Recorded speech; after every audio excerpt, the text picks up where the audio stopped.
উত্তৰ লখিমপুৰ পৌৰসভা উদ্যোগত কেন্দ্ৰীয় চৰকাৰৰ উন্নয়নমূলক আঁচনিৰ প্ৰচাৰ। কেন্দ্ৰীয় চৰকাৰৰ উদ্যোগত ৰূপায়িত হৈ থকা বিকশিত ভাৰত সংকল্প যাত্ৰা শীৰ্ষক প্ৰচাৰ অভিযানৰ কাৰ্যসূচী বৃহস্পতিবাৰে নৰ্থ লখিমপুৰ কলেজৰ প্ৰাংগণত অনুষ্ঠিত কৰা হয়। প্ৰধানমন্ত্ৰী নৰেন্দ্ৰ মোদীয়ে জনসাধাৰণক উদ্দেশ্যি দিয়া ভাষণৰ বাণীবদ্ধৰো পুনৰ সম্প্ৰচাৰ কৰা হয়।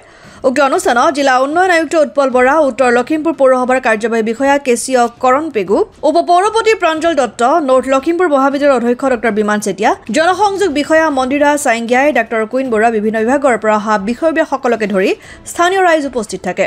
অনুষ্ঠানটিত বিকশিত ভাৰত সংকল্প যাত্ৰাৰ বাবে কাম কৰাৰ অৰ্থে সকলোৱে সংকল্পবদ্ধ হয়। অনুষ্ঠানত উপস্থিত থকা বিভিন্ন বিভাগৰ বিষয়াসকলে তেওঁলোকৰ দ্বাৰা বিভাগৰ ৰূপায়িত বিভিন্ন উন্নয়নমূলক আঁচনিৰ অগ্ৰগতি আৰু সফলতাৰ খতিয়ান দাঙি ধৰে। বিকশিত ভাৰত সংকল্প যাত্ৰা অভিযানত ব্যৱহৃত অত্যাধুনিক বাহনখনৰ জৰিয়তে কেন্দ্ৰীয় চৰকাৰৰ দ্বাৰা ৰূপায়িত বিভিন্ন উন্নয়নমূলক আঁচনিসমূহ ৰাইজৰ মাজত প্ৰদৰ্শন কৰা হয়। ভাৰত সংকল্প যাত্ৰা যিটো আহিছে গাড়ীখন, এই গাড়ীখন আজি কালি আমাৰ লখিমপুৰত সোমাইছে। আমাৰ উত্তৰ লখিমপুৰ পৌৰসভাই এখন আয়োজিত কৰিছে।